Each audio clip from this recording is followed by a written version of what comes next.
시청자 여러분 안녕하십니까? 뉴스9 윤종호입니다. 이란 전쟁의 포성이 2, 3주 안에는 멈출 듯합니다.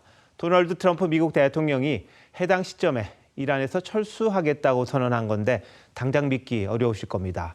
같은 얘기를 여러 차례 반복해 왔기 때문인데요. 하지만 이번엔 분위기가 조금 다르다는 게 대체적인 분석입니다. 뉴스9 오늘 첫 소식은 미국 워싱턴 DC의 특파원을 연결해 급물살을 타고 있는 종전 관련 소식부터 물어보도록 하겠습니다. 백특파원, 트럼프 대통령이 이란이 종전에 합의하지 않더라도 전쟁을 끝내겠다고 말한 겁니까? 네, 그렇습니다. 트럼프 대통령은 휘발유 가격을 낮추는 방안이 무엇이냐는 기자의 질문에 이란에서의 철군을 언급했습니다. 직접 들어보시겠습니다. All I have to do is leave Iran, and we'll be doing that very soon, and they'll become tumbling down. Very proudly by us, having to do with voter integrity and. 네, 철군 이유에 대해선 이란 정권 교체가 이뤄졌고 핵무기를 갖지 못하게 만들려는 전쟁 목표도 달성했기 때문이라고 밝혔습니다. 그러면서 2, 3주면 마무리 작업이 끝날 거라고 했습니다. 이란의 발전소 등을 완전히 파괴할 거란 최후 통첩을 실행에 옮기는데 2, 3주 정도 걸릴 것으로 그렇게 판단한 겁니다. 트럼프 대통령은 이란이 협상 테이블로 나오면은 좋지만 안 그래도 상관이 없다면서 이란과의 합의와 무관하게 일방적으로 전쟁을 끝낼 것임을 시사했습니다. 이란이 봉쇄한 호르무즈 해협 문제는 이용 국가들이 알아서 할 일이라며 발을 뺀 듯한 분위기입니다. 영국 언론과의 인터뷰에선 전쟁 이후에 나토 탈퇴 방안을 강력 검토 중이라고 밝혔습니다. 내일 대국민 연설도 한다고 했는데요. 어떤 내용을 말할 것 같습니까? 네, 아무래도 종전 관련 이슈가 핵심일 듯한데요. 트럼프 대통령은 한국 시간으로 내일 오전 10시 이란 전쟁과 관련한 대국민 연설을 합니다. 캐롤라인 레빗 백악관 대변인은 이란 전쟁과 관련한 새롭고도 중요한 내용을 전달하게 될 것이라고 SNS를 통해 밝혔습니다. 이란과의 협상에서 뚜렷한 돌파구가 마련됐다면 모를까, 그렇지 않은 상황에선 이른바 셀프 종전에 대한 당위성을 설명할 것으로 보입니다. 이와 함께 전쟁으로 인해 치솟은 유가와 물가를 잡을 소위 민심 달래기용 민생경제대책이나 세제 혜택 방안 등을 내놓을 가능성도 있습니다. 여기에 수십조 원에 달하는 천문학적 전쟁 비용을 중동 국가들에게 전가하는 방안을 발표할 수도 있다는 관측도 제기됩니다. 지금까지 미국 워싱턴 DC에서 TV조선 백대호입니다. 미국의 종전 협상이 기만술이라며 강경한 태도를 보여온 이란에도 변화가 감지됩니다. 페제시키안 대통령은 다시는 침략하지 않겠다고 약속하면 전쟁을 끝낼 의지가 있다고 밝혔습니다. 미국과 물밑에서 의견을 교환하고 있다는 사실도 인정했습니다. 임서인 기자입니다. 친정부 집회에 예고 없이 등장한 페제시키안 이란 대통령이 지지자들과 인사를 나누며 셀카를 찍습니다. 내부 결속을 과시한 페제시키안 대통령은 현지 시간 지난달 31일 내각회의에서 종전에 관해 언급했습니다. و تلاش بر این خواهد بود که ان شاء الله مردم عزیز ما از نظر خدمات دولتی مشکل نداشته باشند. دولت با تمام قدرت در کشور در استانها و در شهرستانها. 같은 날 EU 정상회의 상임위장과의 통화에서는 필수 조건, 특히 침략 재발 방지가 보장되면 분쟁을 끝낼 의지가 있다고 말한 것으로 전해졌습니다. 이 발언이 알려진 이후 트럼프 대통령은 2, 3주 내 철군하겠다고 밝혔습니다. 앞서 이란 국영방송은 침략 암살 중단과 재발 방지, 전쟁 피해 배상과 호르무즈 해협에 대한 주권 보장 등을 종전을 위한 필수 조건으로 제시한 바 있습니다. 이란은 미국과의 물밑 접촉에서 이런 조건들에 대해 의견을 나누고 있는 것으로 전해졌습니다. There are messages being exchanged, there are talks going on, there is the potential for direct meeting at some point. We're always going to be open for that. 아라그치 이란 외무장관도 스티브 위코프 미국 중동 특사로부터 직접 메시지를 받고 있다고 밝혔습니다. 다만 공식 협상은 아니라고 선을 그었습니다. TV조선 임서인입니다. 보신 것처럼 분위기가 무르익는 듯도 합니다만 미국은 여전히 이란에 대해 공습을 이어가고 있습니다. 특히 이란의 핵과 미사일이 밀집한 중부 이스파한에 폭탄을 쏟아부었는데 하늘의 요새라고 불리는 B-52 전략 폭격기를 처음 투입했습니다. 세 번째 한국 모함도 급파해 마지막 압박에 나서는 모양새입니다. 김자민 기자의 보도입니다. 버섯구름과 같은 거대한 화염이 치솟고 연쇄 폭발이 이어집니다. 이란 중부 이스파한의 탄약고가 무게 약 1톤에 달하는 벙커버스터에 초토화됐습니다. 이스파한은 이란의 핵과 미사일 등의 시설이 밀집한 곳입니다. 미국은 이스파한 공습에 개전 후 처음으로 B-52 전략폭격기를 출격시켰다고 밝혔습니다. 하늘의 요새라 불리는 B-52는 B-1, B-2 폭격기보다 느리지만 한 번에 30톤이 넘는 폭탄을 쏟아부을 수 있습니다. Given the increase in air superiority, we've successfully started to conduct the first overland B-52 missions. 조지 부시 항공모함은 미국 버지니아의 해군 기지를 떠났습니다. 요도미사일 구축함들도 함께 출항했습니다. The destroyer by its design is a multi-mission destroyer that is capable of pivoting to any missions that it is assigned. 부시함의 정확한 목적지는 공개되지 않았지만 수리를 받기 위해 중동에서 빠진 제럴드 R 포드함을 대체해 투입됐을 거란 관측입니다. 중동에는 현재 에이브러햄 링컨호 한 대만 작전을 수행하고 있습니다. The upcoming days will be decisive. Iran knows that, and there's almost nothing they can militarily do about it. 미군은 개전 후 30일 동안 11,000개 이상의 목표물을 타격했다고 밝혔습니다. TV조선 김자민입니다. 이란도 가만히 있지는 않았습니다. 보복 공격의 수위를 높이고 있는 건데 미국의 군사작전을 테러라고 규정하면서 이를 도운 미국의 주요 빅테크 기업을 공격하겠다고 예고했습니다. 구체적인 명단까지 내놨는데요. 계속해서 신은석 기자가 보도합니다. 공습 경보가 울리자 사람들이 서둘러 대피합니다. 이란은 이스라엘 산업단지 하이파에 연일 미사일과 드론 공격을 퍼붓고 있습니다. 독일과 미국의 기업 시설도 잇따라 타격했습니다. 이란 혁명수비대는 중동 국가에 있는 미국 빅테크 기업들도 공격하겠다며 18개 기업들의 명단을 열거했습니다. هیئت حاکمه آمریکای متجاوز و شرکت‌های جاسوسی وابسته اعلام کرد مؤسسات اصلی مؤثر در عملیات تروریستی اهداف مشروع ما خواهند بود. 우리 시각으로 내일 새벽 1시 반부터 이란 내에서 발생하는 테러 행위에 상응해 파괴하겠다며 주변 시민들도 대피하라고 경고했습니다. برای حفظ جان خود بلافاصله از محل کار خود دور شوند.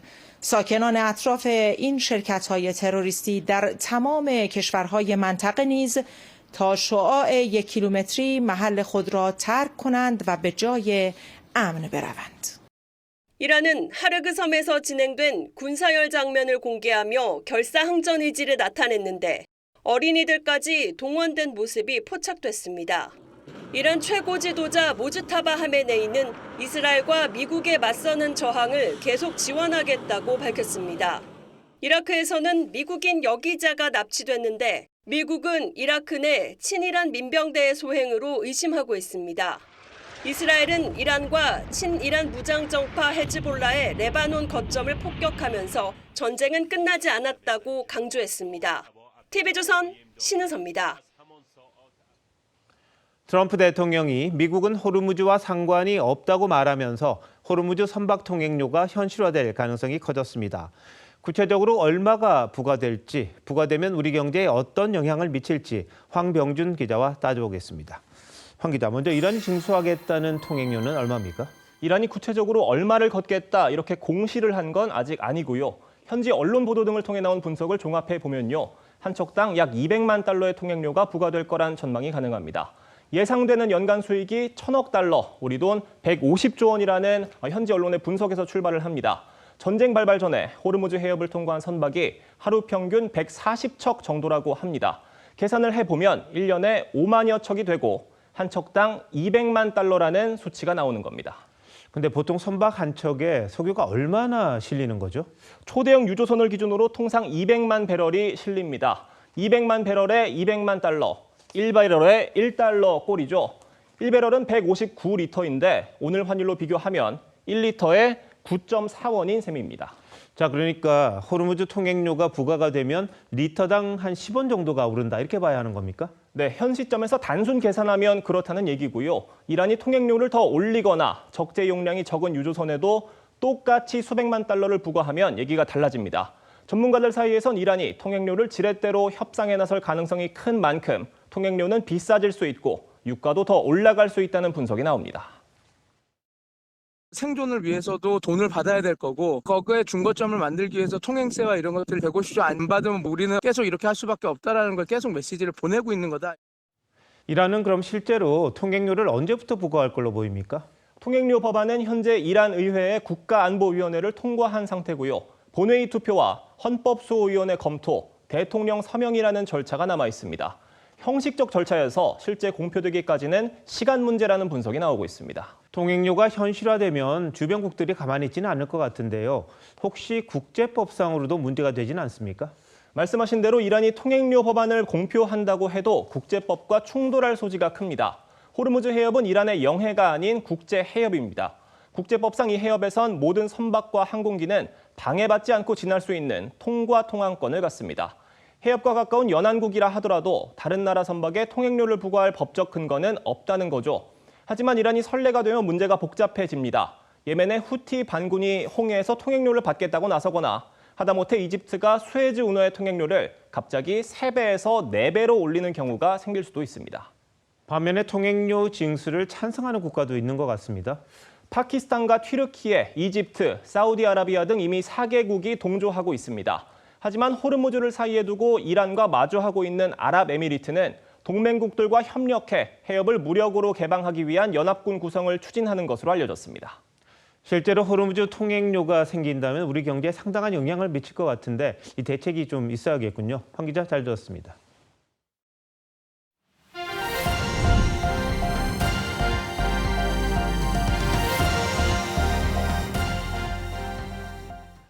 보신 것처럼 원유 공급이 계속 불안해지면서 정부가 위기 대응 수위를 한층 끌어올립니다.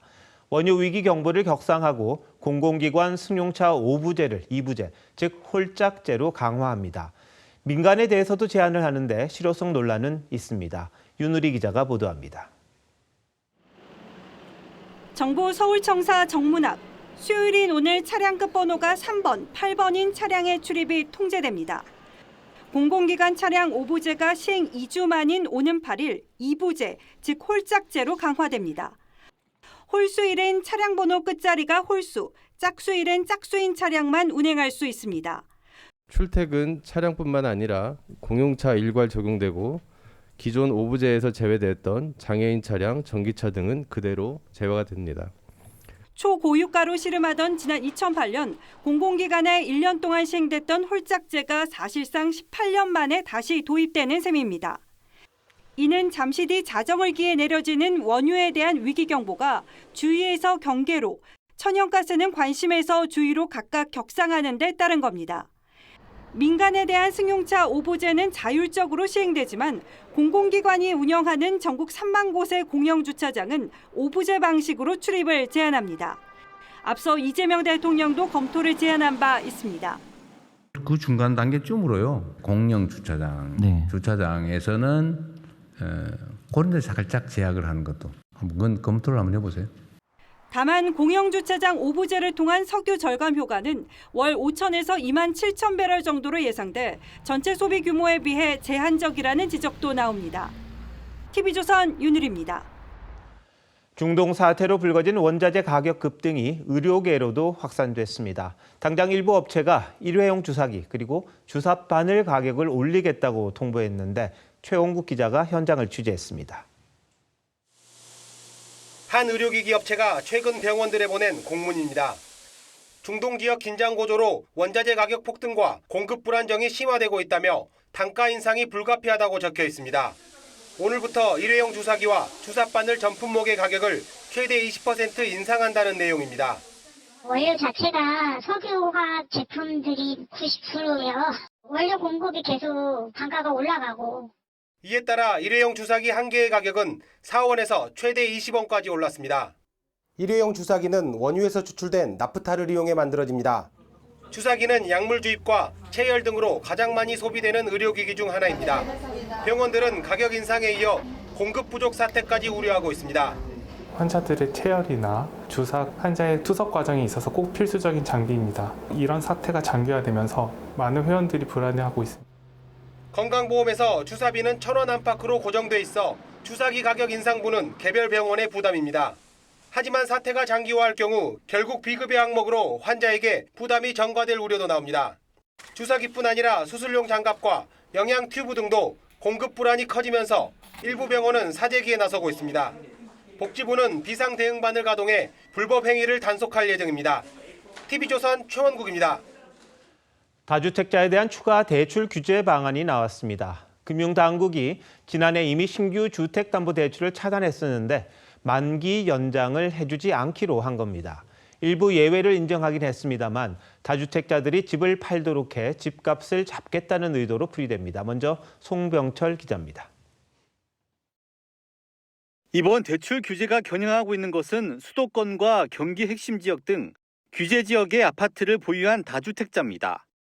당장 4월 17일부터 다주택자가 이 지역 아파트를 담보로 대출을 받았다면 만기 연장이 불가능합니다.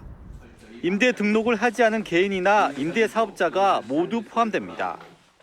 앞으로 금융이 다주택자의 투기적 수요를 떠받치는 수단으로 활용되지 않도록 만기 연장을 원칙적으로 불허하겠습니다. 다만 세입자가 있으면 임대차 계약이 끝날 때까지 만기 연장을 해줍니다. 어린이집이나 4월 17일 전에 매도 계약이 체결된 아파트, 준공 후 미분양 아파트 등은 주택수에서 빼주고 만기 연장에도 제약을 두지 않기로 했습니다. 무주택자가 이런 주택을 매수할 수 있도록 일시적인 갭 투자도 허용합니다. 올해까지 토지거래 허가 신청을 하면 실거주 의무를 임대차 계약이 끝날 때까지 미뤄주기로 한 겁니다. 매물을 일부 내놓고 이런 부분들이 호가 진정이라든지 또 시장의 매수자의 가격 협상력을 높이는데 일부 도움이 될 것으로 보여지긴 합니다. 올해 만기가 돌아오는 다주택자의 수도권 규제 지역 아파트 담보대출은 2조 7천억 원, 약 12,000세대에 달합니다. 정부는 조만간 비거주 1주택에 대한 대출 규제도 내놓을 예정입니다. TV조선 송병철입니다.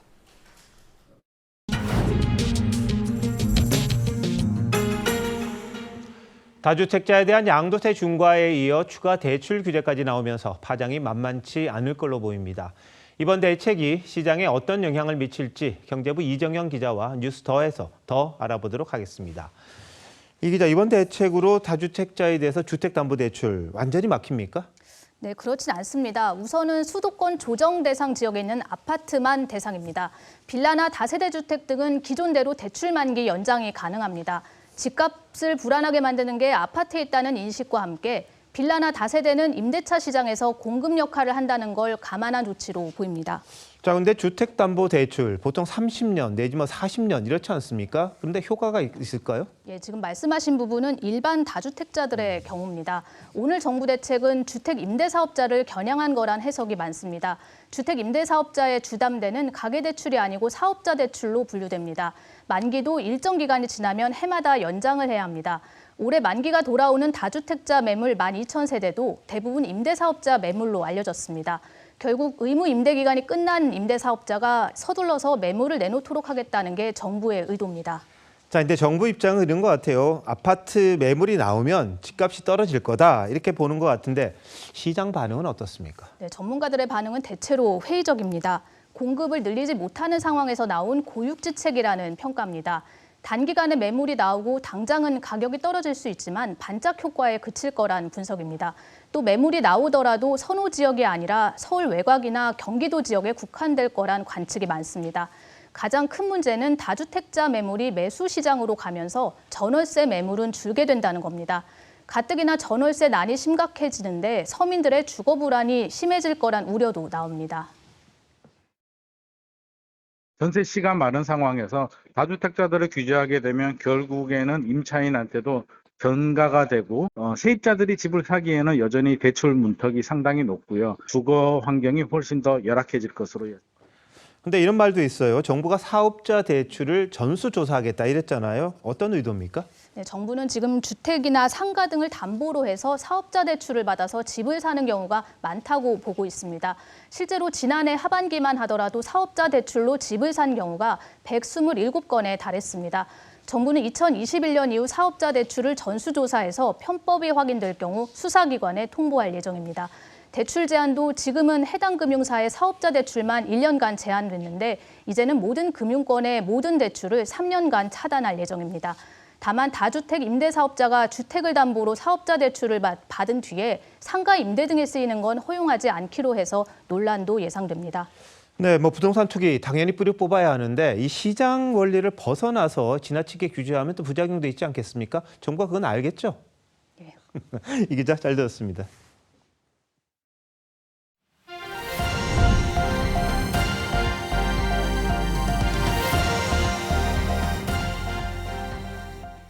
대구의 하천에서 발견된 여행용 가방에 여성 시신이 담겨 있었다는 소식 어제 보도해드렸습니다. 범인은 충격적이게도 20대 딸과 사위였습니다. 사위가 장모를 폭행해 숨지게 했고 딸은 시신 유기를 도왔습니다. 김동영 기자입니다.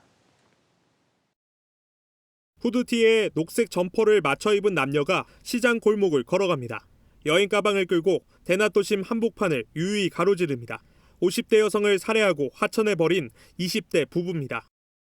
대낮에 도심 시장을 통과해 하천변 인근 산책로까지 이들 부부는 시신이 든 가방을 끌고 태연하게 이동했습니다. 범행 장소인 거주지를 출발해 유기 현장까지 가방을 끌고 이동하는 데 걸린 시간은 20분이 넘었습니다. 부부의 정체는 숨진 여성의 딸과 사이였습니다. 지난달 18일 오전 8시쯤 피해 여성은 함께 살던 사위의 무차별 폭행을 이기지 못하고 숨졌습니다. 평소 물건 정리를 안 하고 시끄럽게 한다는 이유였습니다. 설거지 하는 소리를 딱 낸다, 그런 걸로 채집을 잡아서 폭행이 한 번씩 있었다 그럽니다. 근데 그날도 그런 걸로. 부검 결과 여성은 갈비뼈와 골반 등 신체 곳곳이 부러져 있었습니다. 여성이 숨진 지 불과 4시간 만인 대낮에 시신을 유기하는 대범함도 보였습니다. 엄청나게 많지. 12시 같으면 매일 저렇게 운동하러 다니는 사람인데 이해가 안 된다. 나도. 경찰은 부부에 대해 존속살해와 시신 유기 등의 혐의로 구속영장을 신청했습니다. TV조선 김동영입니다. 지난 1월 독감으로 고열에 시달리면서도 계속 출근하던 한 사립유치원 교사가 숨지는 일이 있었습니다. 유치원 측은 교사가 사망 전에 유치원을 그만둔 것처럼 보이게 사직서를 위조한 혐의로 경찰 수사를 받고 있습니다. 김준석 기자입니다. 몸이 찢어질 것 같다. 너무 아프다.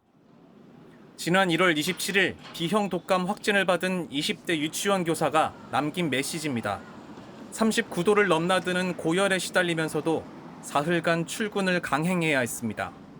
쓰러질 것 같다는 마지막 메시지를 남기고 중환자실로 옮겨졌지만 결국 입원 2주 만에 숨졌습니다. 그런데 유치원 교사였던 딸의 장례를 치르던 유족이 교육지원청에서 뜻밖의 서류를 발견했습니다. 딸이 사망하기 나흘 전 작성했다는 자필 사직서였습니다. 당시 딸은 혼수 상태로 인공호흡기에 의존하고 있었습니다. 얘가 중환자실에 있었으니까 그래서 제가 교육청 직원에게 이거는 누구의 병원에 있었고 이거는 우리 글씨가 아니다. 위조 의혹이 불거지면서 경찰이 수사에 착수했습니다. 연차 사용을 막았는지 사직서가 사문서 위조인지 크게 이 두 가지 부분을 감사하고 있는 걸로 알고 있어요. 유치원 측은 유족에게 교사가 그 정도로 아픈 줄은 몰랐다고 해명한 것으로 파악됐습니다. 하지만 문서 위조 의혹에 대해선 아무런 답변도 하지 않았습니다. 경찰은 조만간 유치원 관계자들을 불러 서류 조작 여부를 조사할 예정입니다. TV조선 김준석입니다. 서울 마포구청역 앞에서 그저 지나가던 사람을 무차별적으로 폭행한 남성이 붙잡혔습니다. 신고를 받고 출동한 경찰관에게도 폭행을 가했습니다. 허유화 기자의 단독 보도입니다. 모자를 눌러쓴 남성이 자전거를 타고 인도 위를 지나갑니다. 맞은편에서 걸어오던 남성이 멈칫하며 피하지만 자전거는 남성을 그대로 들이받습니다. 피해자가 무릎을 만지며 고통스러워하는 사이 자전거에서 내린 남성은 다짜고짜 피해자에게 발길질을 하고 손으로 얼굴을 때립니다. 잠시 뒤 인근 골목에서 마주친 배달기사 얼굴도 때렸습니다. 어젯밤 7시 50분쯤 서울 마포구청역 앞에서 한 남성이 무차별적으로 폭행하고 있다는 내용의 신고가 경찰에 접수됐습니다. 성신분이 경찰에 신고를 해달라고 해서 남성이 무차별 폭행을 한 이곳은 지하철역과 버스 정류장이 있어 유동인구가 많은 곳입니다. 가해자인 30대 남성은 지나가는 자동차를 자전거로 내리치고 출동한 경찰관을 포함해 최소 4명을 폭행한 걸로 전해졌습니다. 제지당할 때도 경찰분들이 한 7명 정도가 달려들어서 제압했던, 누워있는 상태로 이제 팔다리 제압하고 수갑 채워서. 경찰 조사 결과 범행 당시 남성은 음주나 약물 투약 상태는 아니었던 걸로 파악됐습니다. 경찰은 남성을 상해와 재물손괴, 공무집행방해 등 혐의로 입건해 조사하고 있습니다. TV조선 허유아입니다. 충북 음성에선 통근버스가 불법 유턴을 하던 승용차와 부딪힌 뒤 10m 아래로 추락했습니다. 버스에 타고 있던 24명 모두 다쳤습니다. 이승훈 기자입니다. 붉은색 버스 한 대가 논두렁에 떨어져 있습니다. 차량 앞부분은 형체를 알아볼 수 없을 정도로 부서졌고 지붕까지 뜯겨나갔습니다. 버스 안 좌석이 훤히 보일 정도입니다. 주변엔 산산조각난 유리창이 널브러져 있습니다. 사고가 난 건 오늘 아침 7시 40분쯤입니다. 충북 충주에서 음성의 한 대기업 계열사로 향하던 45인승 통근버스가 철제 가드라인을 뚫고 10m 아래 논으로 추락한 겁니다. 현장 도착했을 때는 이미 아수라장이었고요. 버스가 뒤집어지진 않았지만 튀어나온 승객들도 있었고. 1차로로 가던 버스 앞으로 갓길에 서 있던 승용차가 갑자기 불법 유턴을 시도하며 끼어들었고 버스가 이를 피하려다 도로 밖으로 굴러 떨어진 겁니다. 갓길에 주차해 있었는데 출발하면서 공장을 출근하던 차였었어요. 그러니까 탑승자가 좀 많이 있었던 거. 이 사고로 버스에 타고 있던 24명 전원이 다쳤습니다. 탑승자 대부분이 안전띠를 메고 있어 숨진 사람은 없었지만 15명은 중상을 입고 병원 치료를 받고 있습니다. 사고를 낸 승용차 운전자도 가벼운 부상을 입었습니다. 경찰은 불법 유턴을 시도한 승용차 운전자 등을 상대로 정확한 사고 경위를 조사하고 있습니다. TV조선 이승훈입니다. 수법을 뻔히 알면서도 당하는 게 보이스피싱입니다. 사기범들의 실제 목소리가 공개됐습니다. 기억해 두시면 좋을 것 같습니다. 정은혜 기자입니다. 한 남성에게 낯선 번호로 걸려온 전화. 중앙지검에서 연락을 드렸습니다. 합수부에 이선호 수사관입니다. 피해자 통장이 대포 통장으로 불법 사용됐다며 심리적으로 압박합니다. 소환장 보내드릴 거고 지연된 날짜 나오세요. 또 다른 보이스피싱 사기범은 조용한 공간으로 이동을 유도하고 녹취 중에는 제3자 목소리가 겹치시면 안 되시겠고요. 최대한 조용한 곳에서 진행을 하셔야 되는데 등기 서류가 반송됐다며 가짜 사이트 접속을 유도해 개인정보를 빼가기도 합니다. 들어가시면요, 그 정면 부분에 하얀색 테두리 박스로요, 그 나의 사건 조회라고 보이시나요? 차후 범행을 노리고 재산 내역을 꼼꼼히 캐묻기도 합니다. 입출금 계좌 하나, 적금 계좌 하나? 금이라는 거는 총량 말씀하시는 거 아니고 일반 적금 말씀하시는 거죠? 재작년 신고된 보이스피싱 음성 파일 3,900여 건 가운데 반복 제보된 사기범들의 실제 목소리입니다. 과거 연변 말투 특유의 투박한 톤은 온데간데 없고 차분한 음성의 발음까지 또렷합니다. 금융당국은 이들의 주요 수법을 확인하고 의심되는 전화는 일단 끊으라고 강조했습니다. 또 피해를 입었다면 바로 경찰에 신고해 해당 계좌의 지급 정지를 요청하라고 당부했습니다. TV조선 정은혜입니다. 법 왜곡죄 첫 번째 고발 대상 조희대 대법원장 사건을 공수처가 수사부서에 배당했습니다. 공수처가 법 왜곡죄를 수사할 수 있는지 이것부터 검토할 걸로 보입니다. 조윤정 기자입니다. 지난달 12일 법 왜곡죄가 시행된 당일 조희대 대법원장과 박영재 대법관이 공수처와 경찰에 고발됐습니다. 법 왜곡죄 1호 사건입니다. 오늘 재판소한테와 법 왜곡죄 첫 시행일인데 고발인은 조 대법원장이 지난해 5월 이재명 대통령의 공직선거법 위반 사건을 파기환송하면서 형사소송법을 왜곡했다고 주장하고 있습니다. 공수처는 지난달 19일 사건을 수사 일부에 배당했습니다.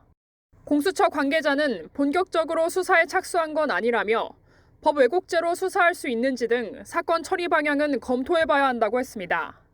법 왜곡죄가 공수처의 수사 대상인지를 주로 논의할 것으로 보입니다. 설령 관할권이 있다 하더라도 이걸 하겠다는 건 소급 처벌을 하겠다는 건데 이건 불가능하다. 같은 날 사건을 접수한 경찰은 아직 사건을 검토하며 고발인 조사를 하지 않은 것으로 전해졌습니다. 대법원장이 법을 왜곡했다는 이유로 경찰과 공수처의 동시 수사를 받게 될 위기에 놓이면서 사법부의 분위기는 가라앉아 있습니다. TV조선 조윤정입니다. 어제 국민의힘 서울시장 예비후보로 토론회에 나왔던 오세훈 서울시장이 오늘은 여론조사비 대납 의혹으로 법원에 나왔습니다. 오 시장은 선거 방해 기소라고 특검을 비난했습니다. 증인으로 출석한 김영선 전 의원은 오 시장이 이기는 여론조사를 부탁했다고 말했습니다. 김예나 기자입니다. 검은 정장 차림의 오세훈 서울시장이 법원에 들어섭니다. 국민의힘 서울시장 예비후보 토론회 다음 날 재판에 출석한 겁니다. 특검이 선거 기간에 정확히 맞추어서 기소를 해서 이 선거 기간 동안에 이렇게 재판을 받는 점 정말 심히 유감스럽습니다. 오 시장은 2021년 서울시장 보궐선거 당시 명태균 씨로부터 10차례에 걸쳐 여론조사 결과를 받고 비용 3,300만 원을 후원자가 대납하게 한 혐의를 받고 있습니다. 특검은 김영선 전 의원에게 오 시장이 여론조사 대가로 명 씨에게 아파트를 준다고 말한 적이 있는지 물었습니다. 아니 아파트 안 사줬잖아요. 어디서 사놨습니까? 누가 거짓말쟁입니까? 김영선 불러볼까요? 김 전 의원은 오 시장이 서울에 집이 있으셔야죠라고 명 씨에게 말했을 뿐 사주겠다고는 하지 않았다고 했습니다. 다만 김 전 의원은 오 시장이 자신과 명 씨가 함께 만난 자리에서 이기는 여론조사만 나오면 된다고 말했다고 했습니다. 오 시장 측은 김 전 의원이 만난 날짜를 번복하고 있다며 허위 진술 가능성이 있다고 반박했습니다. TV조선 김예나입니다. 잠시 뉴스에서 멀어져 있었지만 미국 관세를 둘러싼 논의는 아직 현재 진행형입니다. 미국 정부가 한국의 비관세 장벽으로 강제 노동과 노란봉투법을 처음으로 언급했습니다. 향후 통상 압박으로 작용할 수 있습니다. 오현주 기자가 보도합니다. 돌봄 노동자 공동교섭단이 청와대 앞에 피켓을 들고 모였습니다. 진짜 사장, 정부는 교섭에 즉각 응하라! 정부가 돌봄 노동자의 실질적 사용자, 즉 진짜 사장이라며 단체 교섭을 요구하는 겁니다. 노란봉투법 시행 이후 하청 노조의 교섭 요청이 잇따르고 있는데 올해 미국의 무역장벽 보고서에도 이 내용이 처음 거론됐습니다. 노동 분야에서 단체 교섭권의 실질적 인정에 대해 우려를 표하며 지난해 노란봉투법이 국회를 통과했다고 적시했습니다. 염전 노예 문제도 처음 언급한 뒤 강제 노동으로 생산된 제품은 인건비가 인위적으로 억제돼 불공정하다고 지적했습니다. 강제 노동은 미국이 무역법 301조 조사를 진행 중인 만큼 앞으로 관세를 부과할 근거로 작용할 가능성을 배제할 수는 없습니다. 노동과 부가가치세 환급, 쌀 수입 쿼터, GPU 입찰 배제 등이 새로 추가됐고 30개월 미만 소고기 수입 제한, 온라인 플랫폼법 등 줄곧 제기했던 비관세 장벽도 조목조목 담겼습니다. 디지털 분야 같은 부분들은 예년과 같이 올해도 지적이 되었기 때문에요. 301조 조사에 대해서는 긴장하면서 통상 압박에 대비할 필요가 있다고 생각이 듭니다. 3,500억 달러 투자와 함께 비관세 장벽 완화를 약속했지만 미국의 무역 장벽 지적은 더 늘어나면서 한국 서술 분량이 기존 7쪽에서 10쪽으로 증가했습니다. TV조선 오현주입니다. 서울 광화문 현판이 또 논란입니다. 그동안은 한글로 써야 하는지 한자로 써야 하는지 이걸로 말이 많았습니다. 이번에는 지금의 한자 현판 아래에 한글 현판을 추가로 달자는 주장이 나오면서 갈등에 불이 붙었습니다. 박소영 기자입니다. 논란은 지난 1월 최희영 문체부 장관이 광화문에 한글 현판을 추가로 달자고 제안하면서 시작됐습니다. 국가의 정체성을 드러내는 상징적인 공간에 한글 현판이 꼭 필요하다는 겁니다. 우리 현대사 역동적인 상징이고 현재 진행형이기 때문에 한자도 있지만 한글도 있게 해서 3층 누각 처마에 있는 한자 현판을 그대로 두고 그 아래 2층에 한글 현판을 추가로 달면 이렇게 한자와 한글이 한눈에 들어오게 됩니다. 한자와 만주어를 함께 쓴 중국 자금성 현판을 본뜨자는 주장입니다. 이 절충안이 알려지면서 원형 훼손이란 비판과 한글을 더 널리 알려야 한다는 의견이 팽팽히 맞섰습니다. 옛날 것을 변형하는 것이 되는 거죠. 분위기에 따라서 이랬다 저랬다 할 것인가. 문화유산을 지키는 기본적인 원칙이 있잖아요. 대한민국을 상징하는 중심거리 경복궁의 정문에 한글을 달아가지고 여기가 한글의 발상지다라는 것을 상징적으로 보여줄 수 있잖아요. 광화문 현판 논란은 이미 여러 차례 반복돼 왔습니다. 1968년 박정희 전 대통령이 광화문을 재건하며 친필로 한글 현판을 썼고 이명박 정부 시절인 2010년 다시 한자로 바뀌었습니다. 지금 현판은 고증 오류를 바로잡기 위해 검은 바탕에 금색 글씨로 다시 제작한 새 현판입니다. TV조선 박소영입니다. 민주당 정원호 서울시장 예비후보의 칸쿤 출장이 동행인 의혹에서 외유 논란으로 번지는 모양새입니다. 멕시코 칸쿤이 상당히 유명한 휴양지다 보니 굳이 왜 그곳을 거쳤냐는 건데 같이 갔던 다른 일행의 일정표를 보면 다소 고개가 갸웃거려집니다. 정 후보가 제출했던 것과 차이가 있어서죠. 민주당은 당 차원에서 대응하며 후보 보호에 나섰습니다. 이태희 기자가 보도합니다. 2023년 멕시코 포럼 출장 당시 정원호 후보와 같은 일정을 소화한 기초의원이 제출한 출장 결과 보고서입니다. 늦은 밤 칸쿤에 도착한 뒤 다음 날 오전 해변과 문화관광지를 둘러보는 시간을 가졌고 오후엔 박물관을 견학했습니다. 출장 목적인 민주주의 포럼과는 무관해 보이는 일정들입니다. 한 동행인은 TV조선에 보트를 타고 스킨스쿠버 체험을 한 기억이 있다고 말했습니다. 반면 정 후보는 공식 보고서에 칸쿤에서 평가회의를 가졌다고만 적었습니다. 당시 출장을 기획한 한 관계자는 항공편이 많아 경유지로 칸쿤을 선택했다고 해명했지만 포럼 참가자 중엔 칸쿤에 들르지 않고 바로 귀국한 사례도 있습니다. 이 경로가 행정 효율을 고려한 선택입니까? 아니면 관광을 위한 우회입니까? 공직자라면 설명이 필요한 대목입니다. 정 후보 측은 정 후보가 칸쿤에서의 관광 일정에 동행했는지는 확인하지 못했다고 했습니다.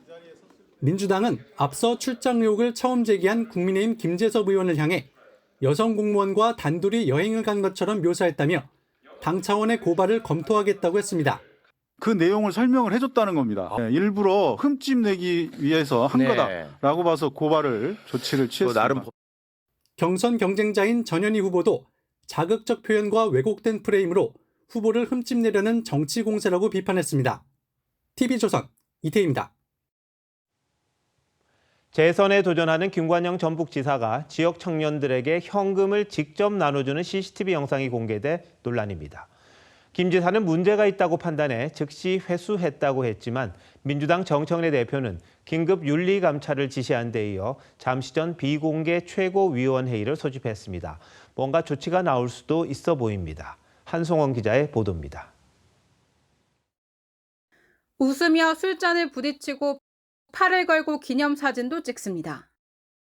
지난해 11월 김관영 전북지사가 전주의 한 식당에서 시의원 출마 예정자 등 청년 20여 명과 회식하는 모습입니다. 회식 도중 한 남성이 들고 온 가방에서 흰 봉투가 나오고 김 지사가 봉투에서 5만 원권 등을 꺼내 참석자들에게 건넵니다. 돈을 받은 사람들은 고개를 숙여 인사하거나 주먹을 쥐어 보이기도 했습니다. 지방자치단체장이 지역 주민에게 기부 행위를 하는 건 선거법상 금지돼 있습니다. 고발장을 접수한 경찰이 수사에 나선 가운데 김 지사는 대리 운전비를 하라고 총 68만 원 가량을 전달했던 것이라고 밝혔습니다. 다만 부적절하다고 판단해 모두 돌려받았다고 했습니다. 지급을 하고 나서 굉장히 좀 찝찝하고 부담을 느껴서 회수 지시를 했고 그 다음날 다 회수가 됐습니다. 김 지사 측에서 식당에 CCTV 영상을 지워달라는 요청을 했다는 주장도 나왔습니다. 삭제해달라고 그러더라고요. 그 말만 안 했으면 제가 굳이 보지도 않고 그랬을 텐데 심각하게 그 요청을 하니까. 민주당 정청래 대표는 긴급 윤리감찰을 지시했고 조금 전 밤 9시부터 긴급 최고위를 열어 대응 방안을 논의하고 있습니다. 제가 판단하길 이거는 공개적으로 윤리감찰을 해야 될 상황이구나라고 판단이 들어서 지도부는 김 지사의 소명 등을 종합해 징계 여부 등을 결정할 예정입니다. 김 지사는 전북지사 후보 경선을 앞두고 있습니다. TV조선 한승원입니다. 법원이 어제 김영환 충북지사 후보 배제에 제동을 걸면서 국민의힘 내 공천 혼란이 풀릴 기미가 보이지 않고 있습니다. 내일쯤이면 주호영 의원에 대한 대구시장 경선 배제에 대한 법원 판단이 나올 걸로 보이는데 장동혁 대표의 고민이 깊어지고 있습니다. 장 대표가 판사 출신인데도 법원 판단에 이례적으로 반발했는데 오늘 내놓은 1호 공약도 조명을 받지 못한 듯합니다. 김창섭 기자가 보도합니다. 빨간 옷을 입은 국민의힘 주호영 의원이 대구시장 경선 후보들 사이에 섰습니다. 당 공관위에서 컷오프를 당한 상태지만 대구시장이 주최한 공정경선 협약식에 참석해 출마 의지를 다진 겁니다. 컷오프 효력정지 가처분 결과가 이르면 내일쯤 나올 것으로 보이는데 주 의원은 인용을 자신하고 있습니다. 가처분이 인용되면 법원의 판결에 따를 수밖에 없지 않느냐 이런 답변을 들었거든요.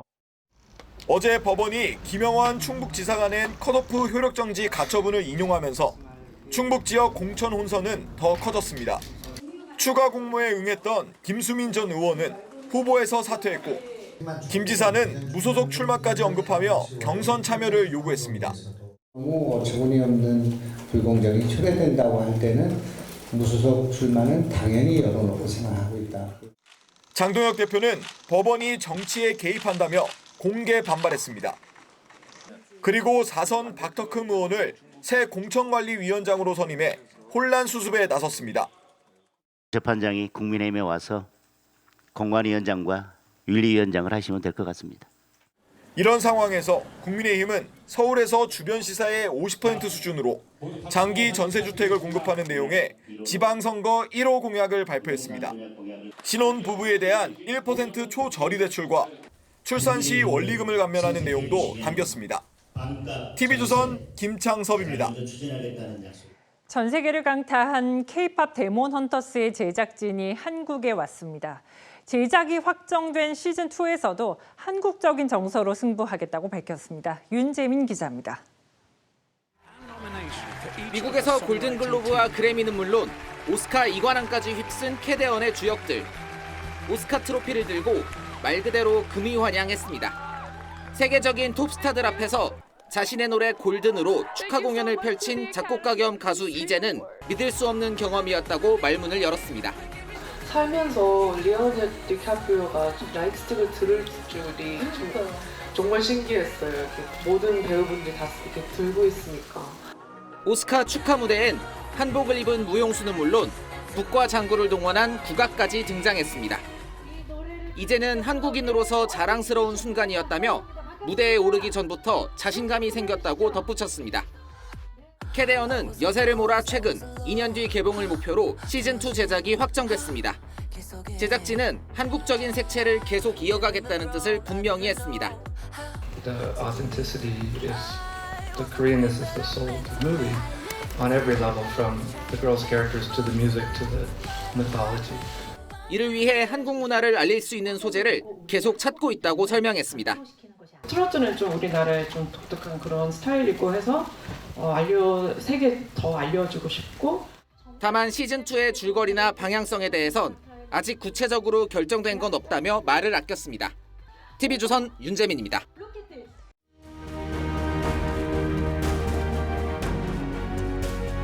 아이들의 고민이 많아 보입니다. 대체 뭐 때문일까요? 빈방에 놓은 마시멜로를 먹지 않으면 한 개를 더 주겠다고 한 겁니다. 15분간 지켜봤더니 보자마자 먹는 아이, 반대로 끝까지 참고 한 개를 더 얻는 아이로 갈라집니다. 1970년 미국 스탠포드대 미셸 교수팀이 수행한 유명한 심리 실험입니다. 10여 년 뒤 이 아이들을 추적해봤더니 유혹을 이겨낸 아이들은 큰 성취를 봤습니다. 품행도 좋았다고 합니다. 어린아이들이지만 성공의 중요한 요인이 뭔지가 드러난 겁니다. 지금의 욕망을 얼마나 미룰 수 있느냐, 자제력입니다. 국가 운영도 마찬가지입니다. 정부가 26조 원이 넘는 추가 경정 예산을 편성했습니다. 중동 전쟁에 따른 고유가에 대처하고 민생을 안정시키기 위해서랍니다. 고환율, 고물가까지 겹친 3고 현상을 생각하면 대응이 불가피한 건 사실입니다. 문제는 방식이죠. 취약층을 지원한다는데 소득 하위 70%, 무려 3,500여만 명에게 현금을 지급하기로 했습니다. 국민 10명 중 7명이면 사실상 보편적 현금 살포 수준입니다. 이번 추경의 의도는 전쟁 대응이 아니라 선거를 앞둔 매표 추경이라고 생각합니다. 야당은 곧바로 6월 지방선거 때문이라고 비판하고 나섰습니다. 하지만 야당도 유권자를 의식한 듯 대놓고 안 된다고는 못합니다. 추경은 최대한 자제하는 게 원칙입니다. 문재인 정부가 10차례나 추경을 편성했었죠. 사실상 다 빚입니다. 일부에서는 우리의 국가 채무 비율이 다른 나라에 비해 낮다지만 돈을 마구잡이식으로 찍어내는 기축통화국가는 확연히 차이가 있습니다. 벌써 재정 건전성 마지노선인 40%를 훌쩍 넘어섰습니다. 국가재정법이 초과 세수가 발생하면 빚부터 갚으라고 명시한 것, 나름 이유가 있는 겁니다. And the cost of confronting our economic crisis is high. But we can't settle for a future of rising deficits and debt that our children can't pay. 오바마 대통령의 지적을 떠올리면 국정 운영의 비결, 먼데 있지 않습니다.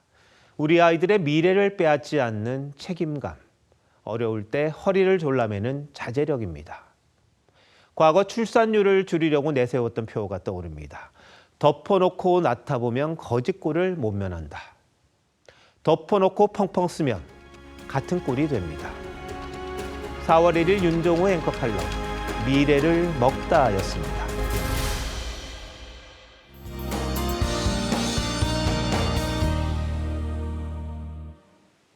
봄비가 내리며 며칠 새 도심 곳곳이 분홍빛으로 차츰 물들고 있습니다. 다만 비가 와도 미세먼지는 여전한데요. 내일 하늘은 대체로 맑겠지만 내일 낮부터 국외 미세먼지가 유입돼 수도권과 충청, 호남에서 초미세먼지 농도 나쁨 수준이 예상됩니다. 밤사이 강원과 충청, 호남에는 가시거리 200m 미만의 짙은 안개가 끼는 곳이 있겠습니다. 낮 동안 먼지와 안개가 뒤엉켜 시야가 답답하겠습니다. 내일 아침 기온 서울과 광주 6도, 부산 9도로 오늘보다 조금 더 낮겠고요. 내일 한낮 기온 서울 18도, 대구와 창원 20도로 오늘보다 높겠습니다. 당분간 큰 일교차에 따른 환절기 건강관리에 유의하셔야겠습니다. 모레 금요일부터 토요일 사이 전국 대부분 지역에 또 한 번 비가 내리겠습니다. 날씨였습니다. 4월 1일 수요일 뉴스9 마칩니다. 시청해주신 여러분 고맙습니다.